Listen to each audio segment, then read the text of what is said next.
सो CCNA 200 301 का ये router का सीरीज चल रहा है, जिसमें आज हम लोग जानेंगे राउटर के कंपोनेंट के बारे में। ये बहुत इंपॉर्टेंट सेशन होने वाला है और बहुत ध्यान से आपने समझना है इसे। और बेटर तो ये है आप नोटबुक और पेन लेके बैठिए और इसको जरूर नोट डाउन करिए।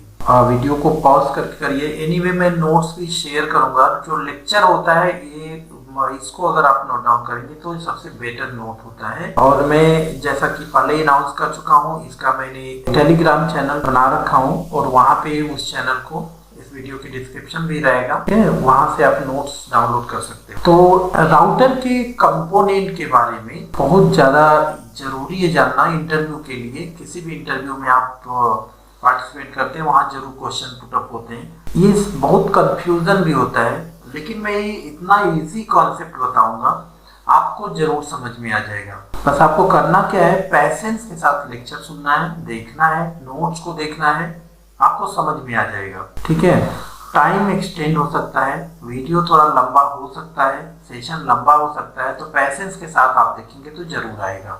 चलिए शुरू करते हैं। राउटर के बारे में हम जानते हैं। सबसे पहले राउटर का ये दूसरा पार्ट है। राउटर जो होता है आप जानते हैं स्मार्ट डिवाइस है और ये वर्क वैसे ही करता है जैसे हमारा एक कंप्यूटर सिस्टम करता है। ठीक है। जैसे कंप्यूटर के अंदर अलग अलग पार्ट्स होते हैं, रैम होता है, रोम होता है, हार्ड डिस्क की ड्राइव होती है, ऑपरेटिंग सिस्टम इंस्टॉल करते हैं, ऑन करते हैं तो बूटिंग होता है। सेम लाइक हमारा राउटर भी ऐसे काम करता है। तो इसी के बारे में हम लोग जानते हैं। सबसे पहले राउटर के मेन जो कंपोनेंट हैं, मेन पार्ट्स है, वो ये देखिए, आपको ये जान लेना है। यहाँ पे मैंने यहाँ पे इंडिकेट कर रखा है इन लोगों को। CPU है, जैसा कि कंप्यूटर में भी CPU होता है, रोम है, फ्लैश मेमोरी है, NVRAM है एंड रैम या DRAM आप बोल सकते हैं इसे। ओके। और उसके बाद इंटरफेसेस होते हैं। मतलब इसको अगर हम देखें तो इंटरनल पार्ट और एक्सटर्नल पार्ट, एक्सटर्नल पोर्ट्स आप बोल सकते हैं जो कनेक्टिविटी के लिए रहेंगे। ठीक है। तो ये दोनों चीजें हमें जाननी है। सबसे पहले हम इंटरनल पार्ट्स के बारे में, एक एक पार्ट्स के बारे में बात करेंगे। और मैंने एक राउटर ओपन कर लिया है और यहाँ पे देख सकते हैं इसके अंदर में क्या क्या है, ये सभी पार्ट्स। कहाँ पे पावर सप्लाई यहाँ पे देख सकते हैं आप, फ्लैश मेमोरी है, छोटे छोटे से चिप हैं। ठीक है। रोम है और रैम है और CPU है। राइट। ये मेन कंपोनेंट है। इसके अलावा बहुत सारे कंपोनेंट होते हैं, कार्ड रीडर अलग अलग होते हैं, पावर कार्ड है, तो लेकिन ये मेन कंपोनेंट होता है जिनसे राउटर फंक्शनिंग करता है। ओके। तो ये एक राउटर का एग्जांपल है, 2600 राउटर का सीरीज है। कोई भी राउटर आप ओपन करेंगे तो यही पार्ट्स आपको मिलेगा, यही मेन पार्ट्स होंगे। अब हमें एक एक पार्ट्स के बारे में जानना है। सबसे पहले अगर हम माइक्रो प्रोसेसर की बात करें, सेंट्रल प्रोसेसिंग यूनिट CPU की बात करेंगे, तो CPU क्या होता है? ये बेसिकली प्रोसेसिंग के लिए और कंट्रोलिंग के लिए यूज होता है। जो भी हमारी इंस्ट्रक्शन होती है, चाहे वो इंस्ट्रक्शन जहां से भी आती हैं, उसको क्या करता है, कंट्रोलिंग का काम करता है ना। तो the CPU in the router execute the command, जो भी हम कमांड देते हैं उसको एग्जीक्यूट करता है। ठीक है। And process the command in the operating system, है ना। ऑपरेटिंग सिस्टम जो भी होता है, अब यहाँ पे भी ऑपरेटिंग सिस्टम क्या होता है, iOS होता है।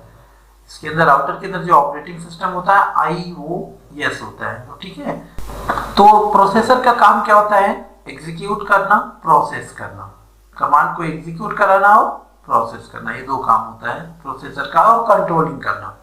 जो भी हमारी डेटा फ्लो होती है इंटरफेसेस के बीच में, उनकी सारी कंट्रोलिंग कहां से होती है, प्रोसेसर के द्वारा ही होगी, CPU के द्वारा ही होगी। The flow of data on the interfaces, right, is controlled by the CPU। तो आई होप आपको CPU को ज्यादा समझने की आवश्यकता नहीं। अगर आपने हार्डवेयर में माइक्रो प्रोसेसर पढ़ रखा तो आप वही समझिए, सेम जैसे कंप्यूटर का माइक्रो प्रोसेसर वैसे ही कुछ काम ये भी कर रहा है।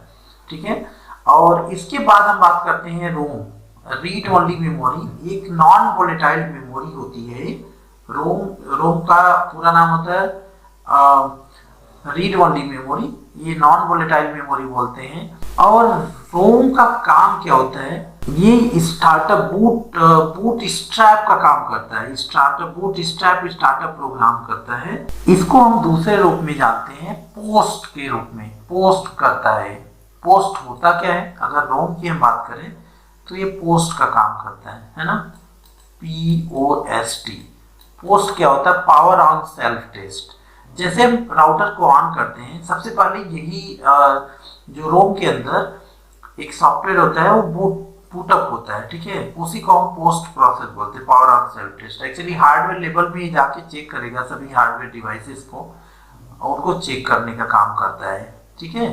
तो इसी को हम बूटस्ट्रैप प्रोग्राम बोलते हैं। इसके अंदर एक प्रोग्राम होता है बूटस्ट्रैप, ओके, जो जब हम पोस्ट मतलब पावर ऑन सेल्फ टेस्ट क्या करता है? चेक करता है। तो read only memory in the router mainly work when the router boot up is, है ना, powered up. It stores the bootstrap program needed when the router is turned on. जब भी राउटर को ऑन करते हैं तो ये फंक्शन यहाँ पे रिक्वायर्ड होता है, नीड होता है, और इसको हम क्या बोलते हैं? पोस्ट फंक्शन बोलते हैं। पोस्ट इज नथिंग बट एक फंक्शन है जो क्या करता है? Power on self test. ये हमारे राउटर के अंदर जो अदर कंपोनेंट हैं उनको जाके चेक करता है ना, कि सभी रेडी हैं या नहीं है, सबको एग्जैक्ट पावर मिल रहा है या नहीं हो रहा है। तो ये फंक्शन जब तक चेक नहीं करेगा तब तक राउटर का नेक्स्ट प्रोसीजर काम आगे नहीं बढ़ेगा, वो लोड नहीं होगा, ठीक है। तो ये पोस्ट फंक्शन होता है। तो हम क्या कहेंगे? ये पावर ऑन डायग्नोस्टिक टेस्ट करता है पोस्ट। इसको हम पावर ऑन डायग्नोस्टिक प्रोग्राम बोल सकते हैं। पावर ऑन डायग्नोस्टिक जैसे पावर करेंगे ये चेक करेगा सभी को, ठीक है। इसके बाद हम बात करते हैं कि रैम को हम बोलते हैं रैंडम एक्सेस मेमोरी, राइट। और रैम का काम क्या होता है इसके बारे में जानते हैं लोग। रैंडम एक्सेस मेमोरी अगर हम बात करें तो ये जो होती है रनिंग कॉन्फ़िगरेशन फाइल को स्टोर करती है। अब यहाँ पे थोड़ा सा कंफ्यूजन होता है, आपको कंफ्यूज नहीं होना है, ध्यान देना। दोनों का अंतर अगर आपको समझ में आ जाएगा यहाँ पर, अगर रैम एंड एनवी रैम का, तो फिर आपको ज्यादा कुछ दिक्कत नहीं आएगी।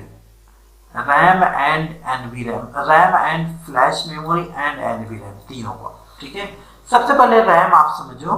रैम क्या होता है? Random access memory in the router contains the executable file and running config file, ठीक है। Running file of the configuration, मतलब रनिंग कॉन्फ़िगरेशन फाइल आप बोल सकते हैं। And content are lost when the router power is turn off, है ना। इसके अंदर रैम के अंदर कॉन्फ़िगरेशन फाइल स्टोर होती है, बट ये लॉस्ट हो जाएगी अगर पावर ऑफ हो गया, राउटर टर्न ऑफ हो गया या रीस्टार्ट हो गया, रीबूट हो गया, तो वो एम्प्टी हो जाती है रैम। आप सिंपली जानते हैं सीपीयू के अंदर हमारा जो डेस्कटॉप कंप्यूटर, लैपटॉप कंप्यूटर होता है, पावर चला जाता है तो रैम के अंदर कुछ भी डेटा जो भी हम सेव नहीं किए रहते, फाइल नहीं मिलती। सेम लाइक हमारे राउटर के अंदर रैम जो है, जो भी कॉन्फ़िगरेशन फाइल रहती है, जब पावर ऑफ होता है तो ये लॉस्ट हो जाती है, वो एम्प्टी कर देती है उसको, कोई भी कॉन्फ़िगरेशन नहीं रहती। जैसे आपने कोई कॉन्फ़िगरेशन कमांड चलाया हुआ है और अभी सेव नहीं हुआ है, तो पावर चला गया तो वो सेव नहीं रहेगा, वो डिलीट हो जाएगा, इरेज हो जाएगा वहां से, ठीक है। तो फिर हम अभी बैक आएंगे रैम के ऊपर। उससे पहले हम फ्लैश मेमोरी के बारे में जान लें। फ्लैश मेमोरी एक्चुअली एक ऐसी परमानेंट नॉन वोलेटाइल मेमोरी होती है। रैम क्या होती है? वो एक वोलेटाइल मेमोरी होती है और फ्लैश नॉन वोलेटाइल मेमोरी होती है, और इसी के अंदर हमारा ऑपरेटिंग सिस्टम स्टोर होता है। सबसे इंपॉर्टेंट पॉइंट है आपके लिए कि ये जो फ्लैश मेमोरी होती है ना, इसी के अंदर हमारा ऑपरेटिंग सिस्टम परमानेंटली स्टोर्ड है, ठीक है। और ऑपरेटिंग सिस्टम क्या होता है? IOS, internetwork operating system. ये किसके अंदर होती है? फ्लैश मेमोरी के। It contain the operating system, the data of the flash memory remain managed when the router is reboot और पावर्ड ऑफ, अनचेंज्ड, सॉरी, यहाँ पे flash memory remains unchange when the router is reboot और power off, right. मतलब क्या होता है? Flash memory जब भी हमारा राउटर टर्न ऑफ होता है तो फ्लैश मेमोरी के अंदर डेटा चेंज नहीं होता, कुछ भी नहीं होता है। जस्ट लाइक ये हमारी कंप्यूटर का हार्ड डिस्क होता है, वैसे ही हमारा फ्लैश मेमोरी है। ये नोट्स हम नहीं पढ़ रहे हैं, इसको आप देख लेंगे, सेम जो मैं बोल रहा हूँ वही सारी चीजें लिखी हुई है, ठीक है, तो आप समझ जाएंगे इसको, राइट। मतलब फ्लैश मेमोरी क्या है आप ये समझो। फ्लैश मेमोरी एक हमारी कंप्यूटर की जो हार्ड डिस्क, हम बार बार अपने कंप्यूटर से कंपैरिजन इसलिए कर रहे हैं कि आपको कंप्यूटर के बारे में ज्यादा आइडिया रहता है, और उसके कंपैरिजन में अगर समझने की कोशिश करेंगे तो आपको समझ में आ जाएगा। और कॉन्सेप्ट अगर समझ में आ गया तो फिर आपको किसी को एक्सप्लेन करना या डिफाइन करना आपके लिए मुश्किल नहीं रहेगा। फ्लैश मेमोरी में ही हमारी ऑपरेटिंग सिस्टम स्टोर होती है। ऑपरेटिंग सिस्टम क्या होती है? आईओएस होती है। और ये जो होता है, अगर पावर ऑफ हो गया हमारे राउटर का या रिबूट हो गया, तब भी इसके अंदर कोई चेंजेस नहीं आता है फ्लैश मेमोरी में, मतलब operating system as it is रहेगा। ओके, अब इसके बाद हम बात करते हैं, जब फ्लैश मेमोरी जब राउटर ऑन होता है तो फ्लैश मेमोरी का जो जो ऑपरेटिंग सिस्टम होती है ये लोड होती है रैम के अंदर। अब देखना, इसीलिए मैं बोला था यहाँ फिर आएंगे। जैसे हमारा सीपीयू होता है, जो हमारा कंप्यूटर होता है, वहां पे जब हम कंप्यूटर ऑन करते हैं तो हमारे हार्ड डिस्क की जो ऑपरेटिंग सिस्टम जो डेटा होती है वो लोड होती है रैम के अंदर, तभी हमें डिस्प्ले मिलता है। ये प्रोसेसर होती है, सेम लाइक यहाँ पे फ्लैश मेमोरी से रैम के अंदर लोड होती है डेटा। ओके, लोड होती है और यहीं पे ये सारी रनिंग कॉन्फ़िगरेशन। लेकिन जैसे पावर ऑफ चले जाता है यहाँ से फिर से ये इरेज हो जाता है, रिटर्न हो जाता है, डेटा यहाँ पे पड़ा रहता है। तो ये हो गया। अब यहाँ पर हम एक बात और बात करते हैं यहाँ पे कि दोनों के बाद एक एनवी रैम का रोल क्या है यहाँ पे है। एनवी रैम क्या होता है? अभी हम रैम के बारे में कुछ और बात कर लेते हैं। रैम बेसिकली अगर हम देखें तो रैम स्टोर क्या क्या करता है, ठीक है। रैम स्टोर करने से पहले हम एनवी रैम के बारे में पहले जिक्र कर लेते हैं, फिर हम लोग इस पे रैम पे आएंगे। तो एनवी रैम क्या होता है ना। NV RAM non volatile random access memory होती है, राइट। और ये क्या करती है? It is a backup copy of running configuration file. Its functioning basically help when the router losses power and router need to establish। मतलब क्या होती है? एनवी रैम की अगर हम बात करें तो जो हमारी रैम के अंदर जो भी फाइल होती है वो इरेज हो जाती है, लेकिन एनवी रैम के अंदर जो फाइलें, जैसे कुछ कॉन्फ़िगरेशन फाइल होती है, रनिंग कॉन्फ़िगरेशन जो कॉन्फ़िगरेशन फाइल होती है, स्टार्टअप फाइल होती है, वो एक बार इसके अंदर अगर आ जाती है तो वो लॉस नहीं होती है, ठीक है, वो सेव हो जाती है वो परमानेंटली। इसीलिए इसको नॉन वोलेटाइल मेमोरी बोलते हैं। जब तक मैनुअली आप उसे चेंज नहीं करोगे तब तक वो फाइल क्या होगा? चेंज नहीं होगा। जैसे एग्जांपल के लिए आपका राउटर होता है ना, राउटर का नाम आपने चेंज कर दिया, राउटर 1 दे दिया या R1 दे दिया, R1 दे दिया, तो ये चेंज नहीं होती है, ये चेंज नहीं होती है। तो एनवी रैम में अगर कोई भी कॉन्फ़िगरेशन स्टोर हो जाती है तो वो ऑटोमेटिक वो इरेज नहीं होती है, ठीक है। जैसे राउटर का नाम हमने R1 दे दिया और उसके बाद अगर रीबूट भी हो जाता राउटर, तब भी वो नेम चेंज नहीं होता है, क्योंकि वो जो भी कॉन्फ़िगरेशन फाइल होती है वो इस एनवी रैम में स्टोर होती है। तो ये नॉन वोलेटाइल होती है, इरेज नहीं होती है। तो यही मेन इसका फंक्शन है। अब बात करते हैं रैम और एनवी रैम में अंतर क्या है। रैम में बेसिकली स्टार्टअप फाइल स्टोर होती है, और जब रैम राउटर ऑफ होता है, टर्न ऑफ होता है या रीबूट होता है, तो इसके अंदर सभी डेटा इरेज हो जाता है, लॉस्ट हो जाता है। जो भी कॉन्फ़िगरेशन रहेगी, जो भी रहेगी, उसके अंदर कुछ भी नहीं रहेगा, ठीक है। बट एनवी रैम में जो भी कॉपी होगी, बैकअप फाइल रहती है, वो इरेज नहीं रहती है, उसके अंदर स्टोर रहती है। तो आई होप आपको समझ में आया होगा। सीपीयू सभी कंट्रोलिंग करता है, प्रोसेस करता है, एग्जीक्यूट करता है। रोम जो होता है क्या करता है? ये नॉन वोलेटाइल मेमोरी है ना। और बूट स्ट्रैप का काम करता है, पोस्ट का काम करता है, सबसे इंपॉर्टेंट, राइट। और रैम क्या होता है? ये रनिंग कॉन्फ़िगरेशन फाइल स्टोर करती है, बट जब पावर चला जाता है या रीबूट होता है हमारा राउटर, तो ये इरेज हो जाता है, इसके अंदर डेटा लॉस्ट हो जाता है। फ्लैश मेमोरी जो होती है, ये इसी के अंदर हमारी ऑपरेटिंग सिस्टम आईओएस जो होती है स्टोर होती है, राइट। और जब हमारा राउटर बंद होगा तो ये फिर से वहां पे कोई चेंजेस नहीं होता है, मतलब, ठीक है। और एनवी रैम जो होती है ये running configuration startup file store करती है, और ये अगर कुछ कॉन्फ़िगरेशन फाइल को स्टोर करती है, और अगर रीबूट भी हो जाता है, राउटर बंद हो जाता है, तभी वो फाइल चेंज नहीं होता है, अनचेंज रहेगा। ठीक है, तो ये हमारे फंक्शन। अगर रैम की बात करें, रैम क्या क्या चीजें स्टोर करता है, तो ये पॉइंट बहुत इंपॉर्टेंट है, आप इसको नोट डाउन कर सकते हो कि अगर हम बात करेंगे कि रैम जो है, रैम क्या क्या स्टोर करता है, तो रैम स्टोर क्या क्या स्टोर करता है, ऑपरेटिंग सिस्टम, इसको नोट डाउन कर सकते हैं, बहुत इंपॉर्टेंट है। iOS is copied during the, और इसके बाद जो है और क्या स्टोर करेगा ये, ऑपरेटिंग सिस्टम स्टोर करेगा। iOS is copied during the boot up, जब बूटअप होगा तो वहां पे उसकी कॉपी स्टोर करेगा, और रनिंग कॉन्फ़िगरेशन फाइल स्टोर करेगा। ठीक है, और क्या स्टोर करेगा ये, राउटिंग टेबल स्टोर करेगा, ये आरपी टेबल स्टोर करेगा, ये सारी चीजें रैम स्टोर करता है।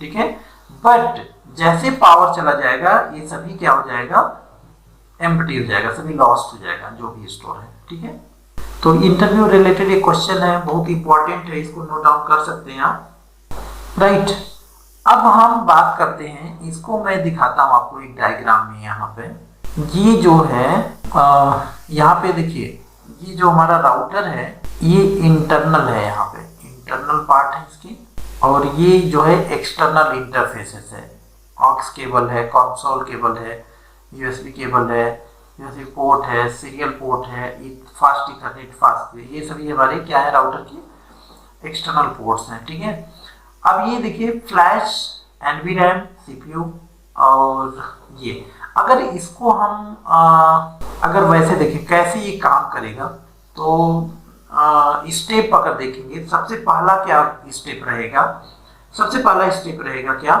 पोस्ट। पोस्ट कहाँ पे होता है, रो, यहाँ पे एक्चुअली नहीं दिया, यहाँ पे बना ले रहे हैं। सबसे पहला रहेगा हमारा पोस्ट, को मैं इरेज कर देता हूँ और यहाँ पे लिख दे रहा हूँ। सबसे पहला हमारा फंक्शन क्या करेगा, पोस्ट करेगा। दूसरा क्या करेगा, iOS को लोड करेगा। तीसरा क्या करेगा, लोड करेगा ये, देन स्टार्टअप करेगा। अब ये सभी चीजें जो है कहाँ से होनी है, ये पोस्ट करेगा रोम, यहाँ से रोम के द्वारा पोस्ट करेगा, यहाँ पे ये रोम है, रोम पोस्ट करेगा।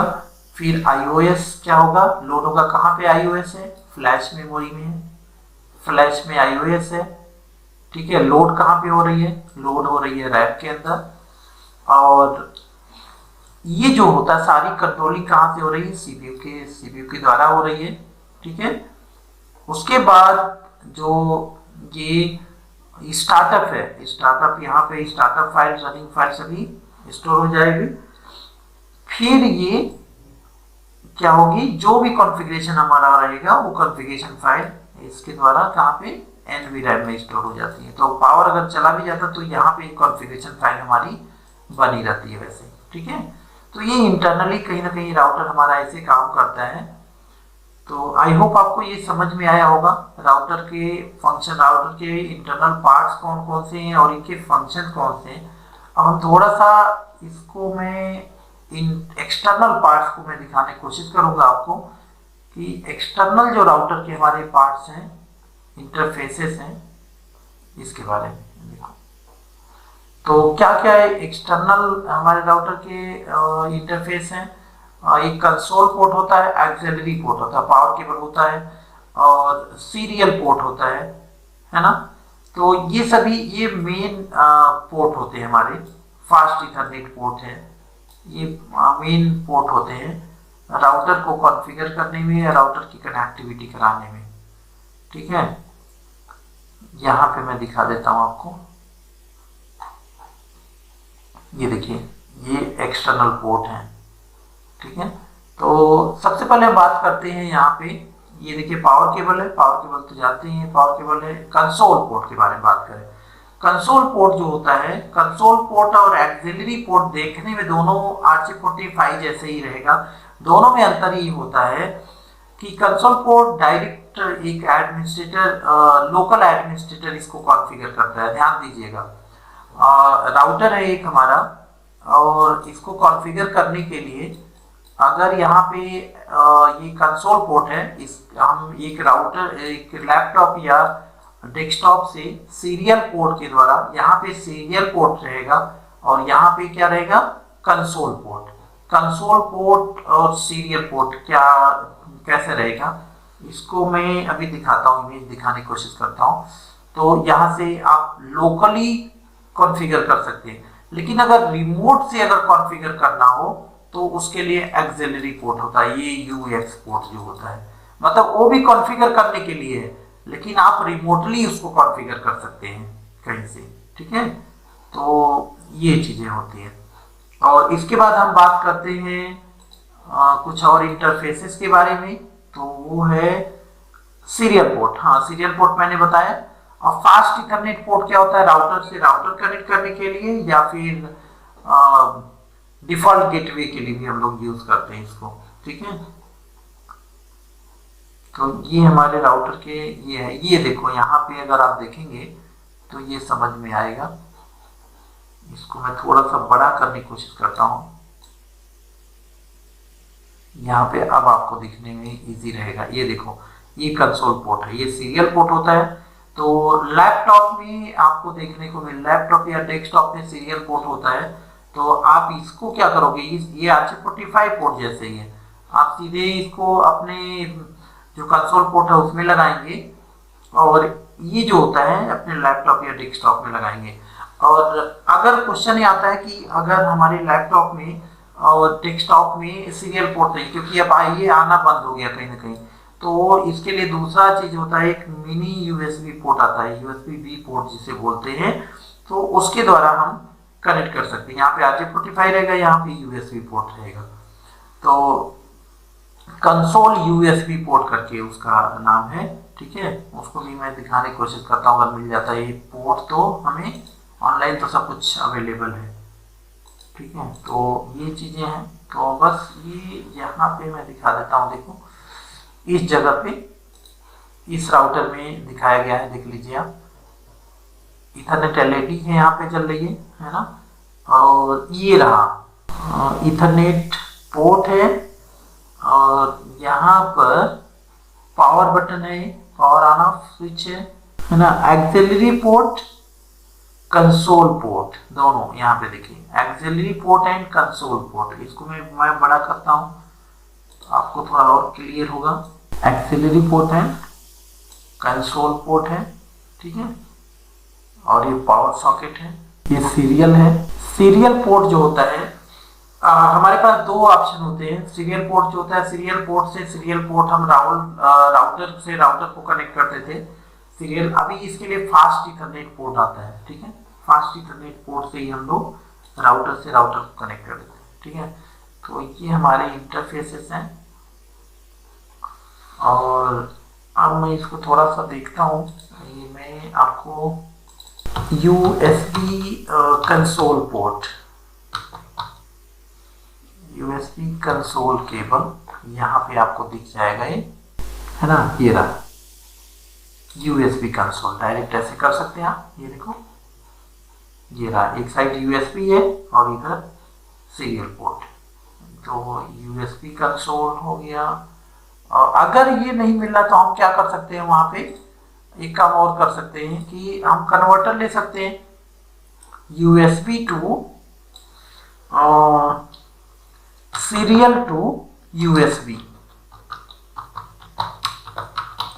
USB adapter, serial to USB adapter, यहां से ऐसे ले लेंगे। तो अगर सपोज करो केबल हमारे पास यही वाला है, तो हम क्या करेंगे, या जो भी ये नेचुरल ये होता है, कौन सा है, RJ45 वाला, तो हम क्या करेंगे, इसको लगा देंगे।